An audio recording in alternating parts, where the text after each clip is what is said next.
Ay, wala pala akong sans. Buti sinabi mo, Gremix Vlogs. Si Bergie Piquero, wala pala akong sans kanina. Joderico Valley, magandang gabi. At ang pag-usapan po natin sa ngayon ay itong nangyayaring nag-aamba, naggulo sa BARM. Matahimik na pong BARM. Dahil lamang po sa pakikialam ni BBM at sa kanilang dameyo. At ang una ko pong nakikita nito na subaybayan ko po ito.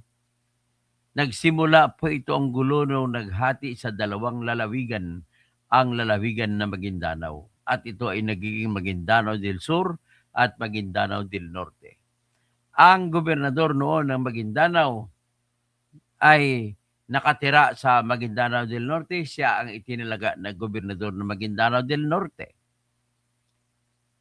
At yung vice-gobernador na Maguindanao na dapat siyang mamumuno sa Maguindanao del Sur ay hindi nilagay. Bagkos nilagay yung out of the blue na hindi man lang nahalal kahit purok president na si Abdul Rauf Makakwa. Yan po ay labag sa batas pero wala nang kumontra. Ang problema ko sa Supreme Court na ito, nagpagamit. Pasensya na mga Supreme Court. Tinitingnan ko yung desisyon ninyo na paggamit kayo. Halata po talaga ng desisyon ninyo ay you bend the law. Kasi ganito po ang nangyayari. So, dahil elected official si Sinsuat, si Bay Sinsuat, dapat siya ang gobernador. Ang ginawa ay si Abdul Rauf Makakwa. So, nag-file ng petition si Bay Sinsuat. Ang nangyari, inalok din sa kanya ang pagiging vice governor. Pero dahil hindi niya matanggap na gobernador ang ibang tao na hindi man lang nahalal ng tao, ay hindi niya tinanggap yung pagte-take oath. So, bagkus ang ginawa niya ay nagsampa siya ng petition sa Supreme Court. Nanalo siya sa first attempt sa Supreme Court. At ang treasurer na inappoint ni Bay Sinsuat ay tinalaga ng Supreme Court na treasurer.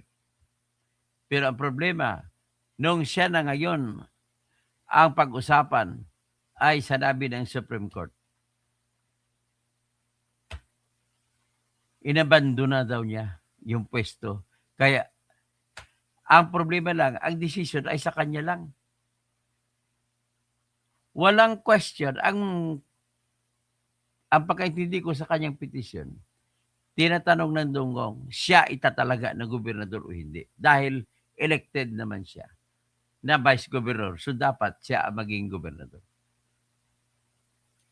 Ang decision ng Supreme Court, hindi, kasi inabandona mo. Hanggang doon lang. So, yan ay nagbigay ng daan para yung inappoint ni Bongbong Marcos na si Abdul Rauf Makakwa makaupo bilang gobernador ng Maguindanao del Sur. Maayong gabi, Jemar Mons. Good evening, taga Marbel. Simple, taga Marbel naman ako. Maayong gabi sa tanan nga taga Marbel. Si Bergie Piquero, walang audio pa kanina. Okay, anyway, ang nangyari, pagkatapos na after that, nilagay naman na gobernador or chairman sa buong BARM, ito si Makakwa, tinanggal si Ibrahim na nilagay ni Duterte no na gobernador na chairman. Ano lang, mapasensyoso si Ibrahim. Binigyan siya ng isang pwesto, pero tinanggal din. Inakusahan siya na may mga tinatawag na korupsyon. Yan ang problema. Nagkaroon na ilang beses na postpone ang eleksyon ng BARM. Yung eleksyon yan, maghahalal lamang yan ng tinatawag na assembly, mga congressmen.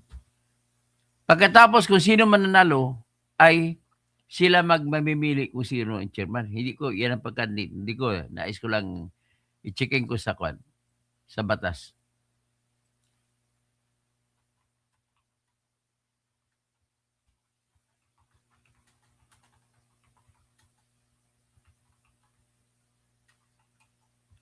Yan, tinanong ko muna kung paano napipili ang BARM chairman.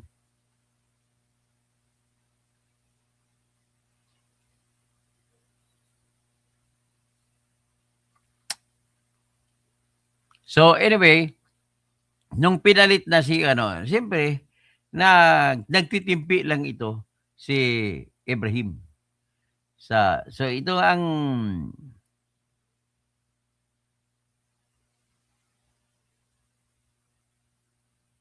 siyang chief minister kumbaga.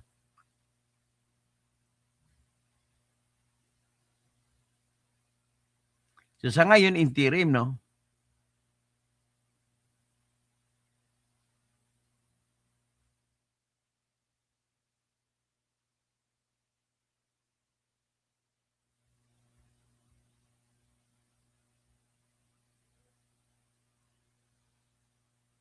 Okay. Ayon po sa organic law ng BARM, kapag naihalal na ang mga members of parliament ng BARM, sila ang pipili kung sino ang magiging chief minister. Ang kagandahan lang dito po, Ben Reclamador, sa BARM, meron silang batas, Duarte. May batas sila po. Ang sistema po ng kanilang paghalal sa ministro ay merong tinatawag na party list. Kumbaga lahat ng political parties mag-submit ng kanilang political parties ng kanilang nominees.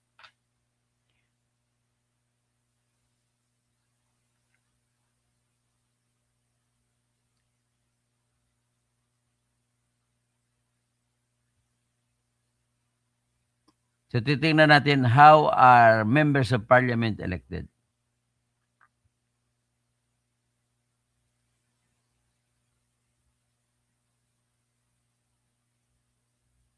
So lumalabas na sinasamantala ni Marcos sa kanilang Dameo ang transition period na hindi pa regular.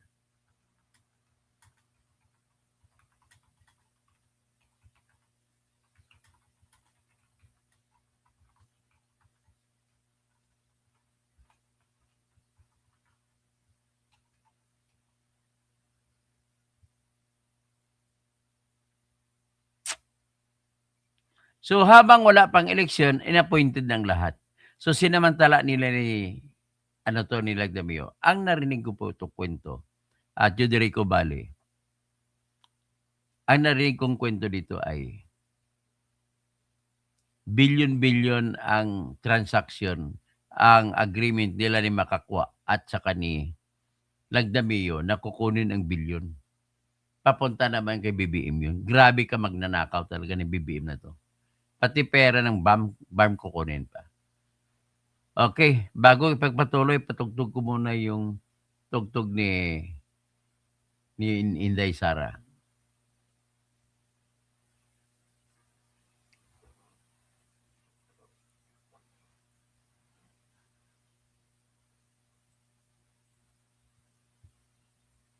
Sara, Sara, wala nang iba. Sara, Sara lang pag-asa. Sara, Sara, siya lang makapakulong. Mga kontraktor ubusin niya. Si BBM Sandro ikulong niya. Si Tamba Zaldi ikulong niya. Tapang at malasakit ibalik para bayan ay manahimik. Durugin ang sindikato sa korte, sa DPUA, sa DS Void, sa PhilHealth. Okay, so tanggalin naman na natin ito at magpatuloy tayo sa ating diskusyon. So ang bago ma-appoint ito si Makakwa, dumaan muna, in-appoint siya muna sa pagiging gobernador ng Maguindanao del Norte. Kinutsaba nila ni Anton Lagdamio ang mga mayor ng Maguindanao del Norte at para huwag kumontra. Ang kumontra lang dyan ay si Bay Sinsuat na dapat siya ang uupo by reason of the law of succession. Sa batas ng succession, kung sino yung highest elected officer, kapag nabakante ang gobernador, ay ang papasok po ang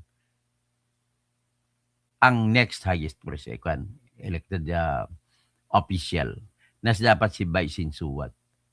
Pero hindi nangyari. Ulitin ko lang na imbes na siya ay appoint, inaya siya nila ni Marcos, nila Damio, na mag-take off bilang vice governor. Hindi niya matim. As a matter of principle, she must be the governor under the law. Pero ginawa na gobernador ang hindi elected. Kinuha si Makakwa doon bilang isang official doon sa MILF. Nilagay dyan. Eh di, ito namang isa, kapal mukha. Hindi niya inalintana. Sinasadya na lang na maraming takot sa kanya ng mga MILF. Dinituloy-tuloy niya. Hanggat sa nilagay na naman siya ng chairman ng Maguindanao, BARM. Nung nilagay siya chairman ng BARM, yun, nagpatakbo naman siya at pinalitan niya yung chairman ng MILF, na dapat chairman ng MILF, parang si Andres Bonifacio, chairman ng president ng KKK, ng Katipunan, tapos naalasan si Andres, si Emilio Aguinaldo ang pinalit. Parang ganito nangyari. So nilagay si Makakwa. Sinamantala naman ito ni Anton Lagdameo na wala pang eleksyon na nangyari sa BARM, kaya pwede sila mag-appoint. Pero sa batas ng organic law ng BARM, kung mag-umpisa na ang eleksyon, ang tanging may karapatang pumili kung sino ang chairman or chief minister ng BARM ay yung mga members of parliament. Ang members of parliament po ng BARM ay 80. Ang 40 po ay pipiliin sa mga political parties. Ang sistema ng eleksyon ng 40, halimbawa, maraming mga partido ang sumali. Meron dyan isa sa partido na sumali ay ang, siyempre, nais ko na lang din, i-disclose na lang, paborito ko po ang UBGP. Union of Bangsamoro Justice Party. Yan po ang partido ni Murad. Lahat ng party sumali sa eleksyon. Kada partido magbibigay ng top 40, minimum of 40 nominees. Minimum of 40, lahat sila na kandidato. Ganun ang eleksyon nila, Reklamador. Ang iboboto ng mga tao ay partido, hindi tao. So, kung ilang porsyento ang nakukuha ng Party A, UBGP, ay i-multiply mo sa 40, yan ang makukuha nila. Halimbawa, 50% ng boto nakuha ng UBGP. Ang 50% ng 40, bibigyan sila ng 20 seats ng congressman. Ang iba rin partido, dami, BARM Grand Coalition, meron din. So, depende sa nakuha nila sa 100% na total number of voters, i-divide mo, ratio and proportion, yan ang magiging number of congressmen ng bawat partido. In other words,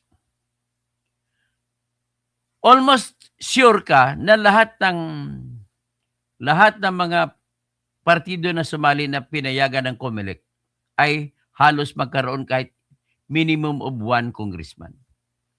Maganda pa ang batas ng BARM. Nagsagawa sila ng batas na bawal tumakbo ang magkakapatid at magpipinsan sa isang partido.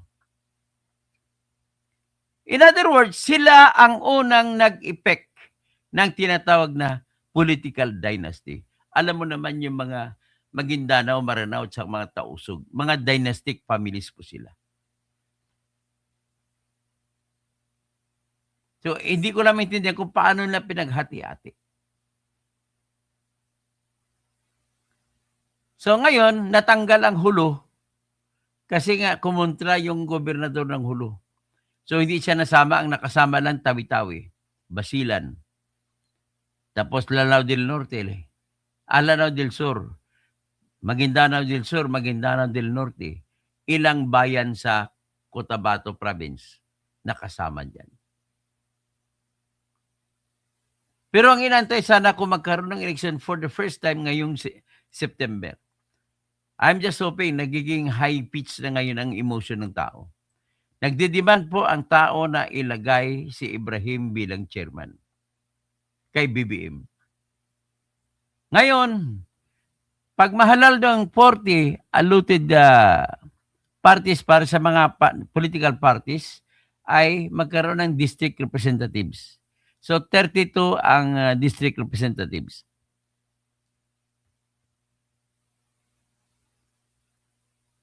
So per district, nagawa sila ng districting. 1 per district. So there are 32 districts. Sa may 8 natira sa reserve para sa sectoral. Ang mga sektor na ito po, yun yung mga katutubo. Hindi mga Muslim pero katutubo. Pero sakop sila sa BARM. Ang mga grupo nila ay mga non-Moros, mga indigenous peoples, mga settlers, mga communities, women, youth, traditional leaders, and ulama. So at least may mga ulamas na representative. So yan po, kung mag-election, sila ang pipili ng minister. Pero sa ngayon, na problema sila kasi sobrang pamumulitika. And ladies and gentlemen, naniniwala po ako na totoo ito. Ang mga nakarating sa aking informasyon ay ganito po yun. Kaya nakikialam si BBM at saka si Lagdamio, kinuha nila ng bilyon-bilyon, kinuna nila ng bilyon-bilyon na budget na binibigay ng Pilipinas para sa BARM ay kinupitan pa nila. Kapalit ng pagkupit ay kailangan para makuha ang kupit, hawak nila ang bit. Paano na mahawakan ang bit? Kailangan hawak nila ang chairman. O, kaya nilagay si Makakuha na chairman. Para pwede silang kuha ng kuha kung si Makakuha ang chairman. Pasensya na if I hurt the feelings. But those are the information, pieces of information that have come to my knowledge. Kung nagkamali man ako sa mga kapwa ko, mga kapatid ko, mga pakat ko, mga pagariakan, please tell me. I will tackle this because BARM is a special place for my heart. Kasi bakit? Nagtapos po ako ng kolehiyo sa BARM. I was a full scholar of Mindanao State University, which is inside BARM. So, maswerte naman ang BARM. It has the best university in Mindanao, ng Mindanao State University. So, ito, mahigit kalahating milyon ang estimate ng tao na pumunta sa rally. Tingnan muna natin ang rally. At least, na-articulate ko na ngayon ang konteksto kung bakit nagkaroon ng away. So, ito ngayon ang ipapakita ko sa inyo mga footage na nakukuha sa rally kanina.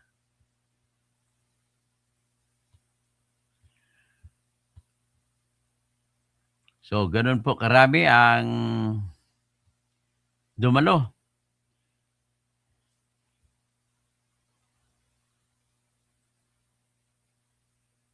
Kaya lang walang sound.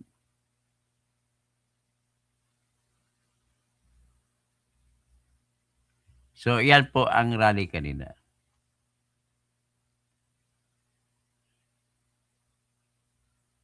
Ilagay ko rin ang ibang mga portion ng rally.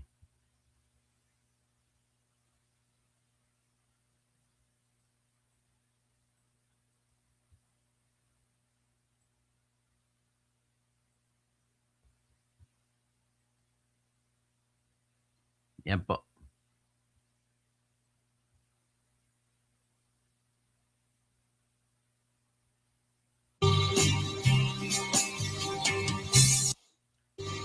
Hindi ko lang pag-sound. Kasi pag nag-sound, baka mag-copyright ako. So, ayan po yung rally kanina. Alam mo ang ginawa ng mga nagrarally kanina? Yung mga tarpaulin ni Anton Lagdamio, pinagbabato nila ng kamatis. At yung iba ron na mga mujahidin yan, mga rebelde yan, Nagtitritin na babalik sila sa pagka-rebelde kung hindi maayos itong ginagawa nila. Kita mo kung ano ang itinayo ni Duterte, sinisira ni Bongbong Marcos. Gusto ni Bongbong Marcos na bumalik pa sa away. So, yan po ang sitwasyon kanina. Sa Cotabato City yan. Alam mo yung Cotabato City? Yan ang sentro ng BARM. Dati Marawi City. So ngayon, pero sa Marawi City, may mga rally din. So pakiusap lang sana, Bongbong, wag mo na pakialaman muna ang BARM. Kasi pag magkagira-gira na naman dyan ulit, kami mga taga riyan ang mamroblema, hindi kayo. Mga taga Luzon ay hindi man lang sila malalagay sa balag ng alanganin.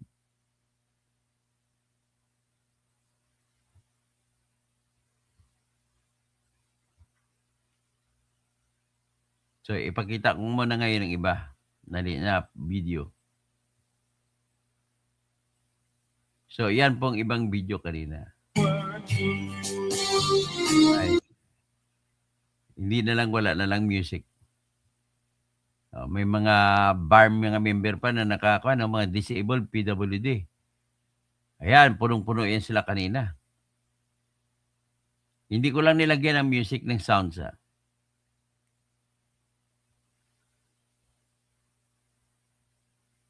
So, yan po yung mga tao. May music pa rin. Ibalik ang BARM leadership ng Imaylep. Ipatupad ang kasunduan. Yan po ang sigaw ng mga mamamayan ng Cotabato City. Ng BARM.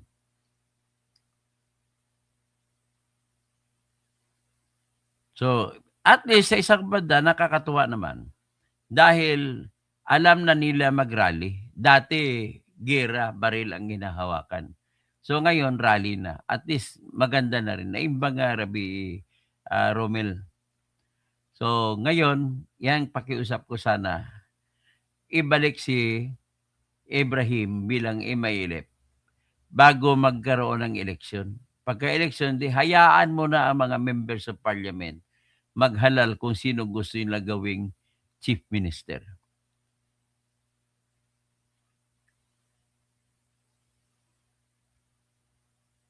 So, yan po ang ano natin.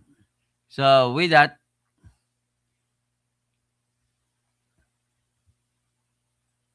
okay. So, meron lang ako maiksing kwento dyan.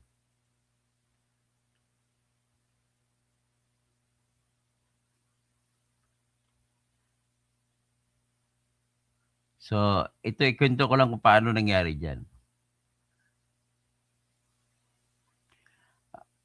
Ang totoong kwento rito, yung papel ni Anton Lagdamio sa pagbabago ng liderato sa BARM, ang pag-angat ni Abdul Rauf Makakwa at ang rally na sumunod.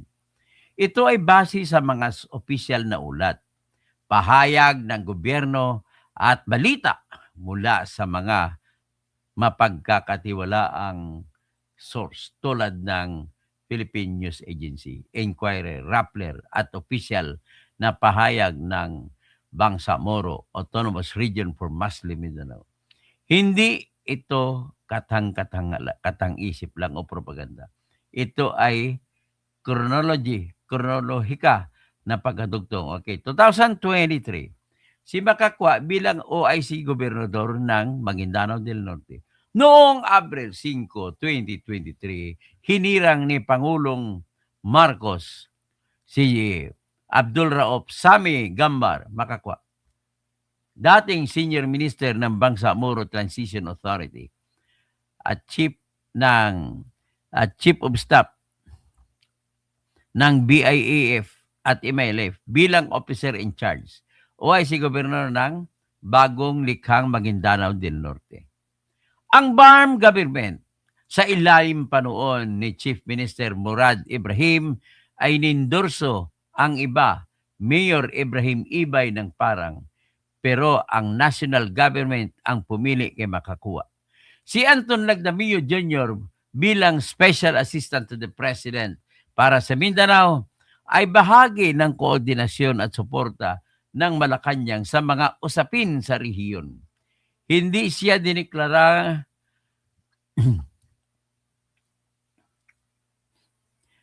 hindi niya direktang gumawa. Hindi siya direktang gumawa ng appointment. Yun ay prerogative ng Pangulo. Pero bilang point person ng Pangulo sa Mindanao, malaki ang impluwensya niya sa pagpapatupad at pag-coordinate ng mga decision sa BARM at mga probinsya nito.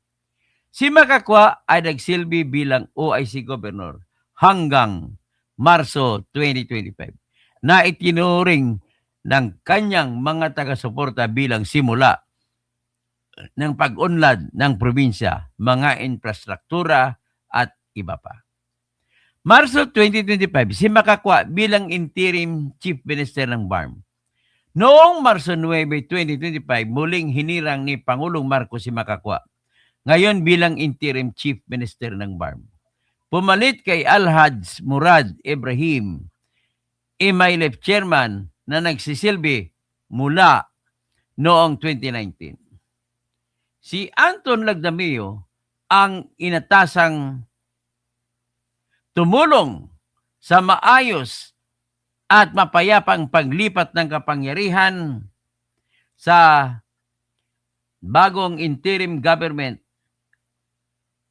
at mga bagong miyembro ng Bangsamoro Transition Authority. Ginulo talaga nila. Pinalitan din ang ilang miyembro ng parliament ayon sa ilang ulat at reklamo. Nabawasan ang bilang ng upuan na nakalaan para sa MILF mula 41 patungong 35 sa ilang interpretasyon ng Bangsamoro Organic Law. Sa ilalim ni Makakwa, bilang interim chief minister, ang BARM Parliament ay nagpatuloy sa paggawa at pagpasa ng mga batas, pagpapatupad ng mga programa at pamahalaan sa transition period habang naghahanda para sa parliamentary elections na naka-schedule noon pa sa 2025. Si Makakwa ay inilarawan ng kanyang mga taga-suporta bilang tulay para sa pagpapatuloy ng kapayapaan at pag-unlad. Mga tensyon at akusasyon laban kay Lagdamio. Habang nagpapatuloy ang pamamahala ni Makakwa, lumitaw ang mga kontrobersya. Si TESDA Chief Suharto Mangudadato na dating gobernador ng Sultan Kudarat at iba pang mga personalidad kasama ang Mangudadato Dynasty at ilang Duterte allies tulad ni Mayor Sebastian Basti Duterte ay inakusahan si Lagdamio ng panghihimasok sa politika ng BARM, pakiting ng pundo para sa BARM at pag-impluwensya sa mga appointment para mabawasan ang impluwensya ng MILF. Ilang BARM officials at opisyal ng gobyerno ang itinanggi ang mga akusasyon ng katiwalian laban kay Lagdamio na sinasabing walang direktang hawak siya sa pagpapatupad ng proyekto sa BARM. May mga ulat na si Lagdamio ang ill-advised sa Pangulo na humantong sa pagtanggal kay Murad at pagbabago ng komposisyon ng Parliament. Hunyo 2025 hanggang Hunyo 2026. Pagbubuo ng tension at malaking rally. Nagpatuloy ang transition sa ilalim ng Makakwa. Ngunit lumalakas ang mga boses na nagsasabing hindi nalubos na naipapatupad ang Comprehensive Agreement on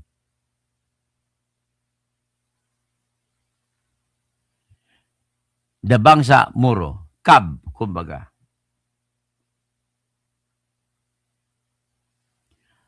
Ang 2014 peace deal, yung bali ang pinag-usapan ng 2014 na peace deal na kung saan kasama si yung ano ngayon, yung justice ngayon si Marivic Leonin Sa panahon ni Noynoy sila nagpirmahan. May mga reklamo tungkol sa vacant na posisyon ng head government.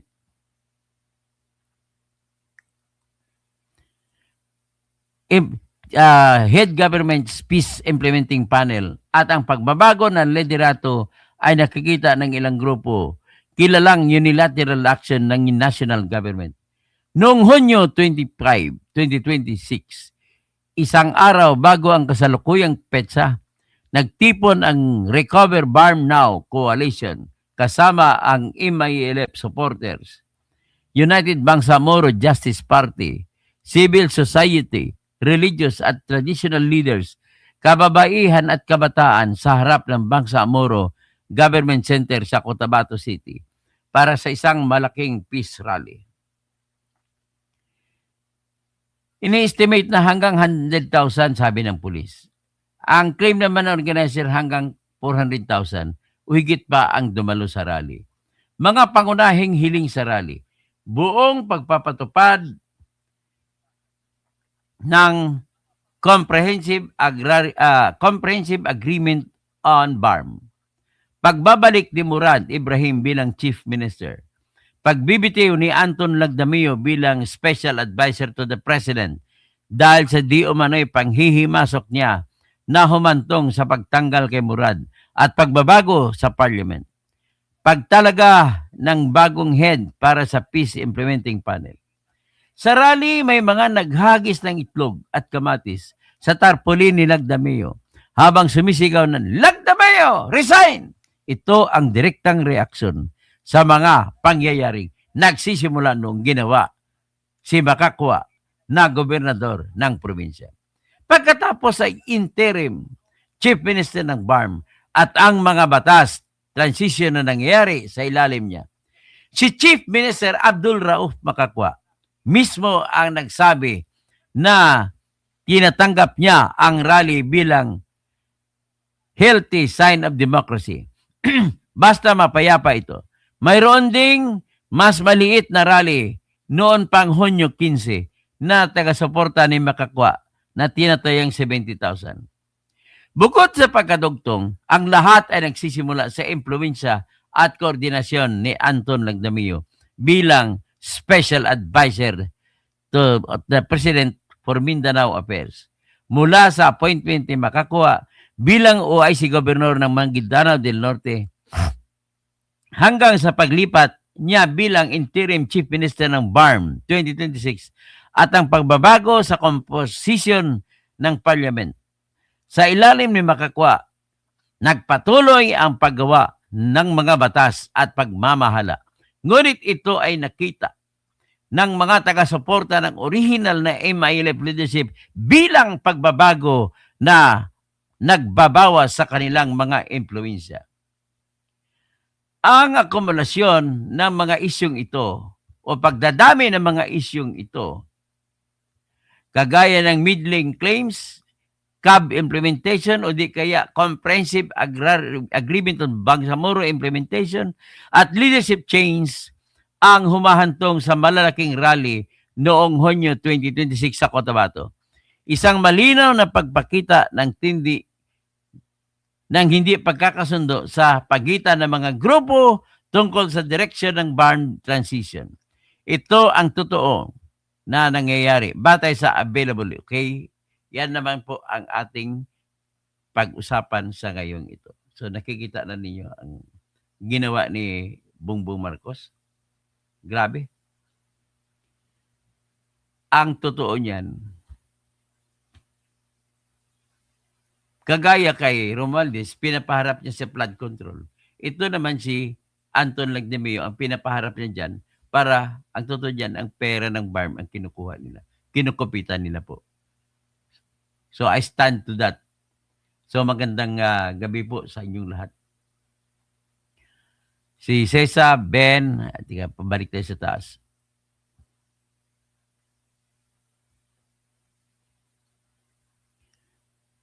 So, Jim Marmon sa taga Marbel.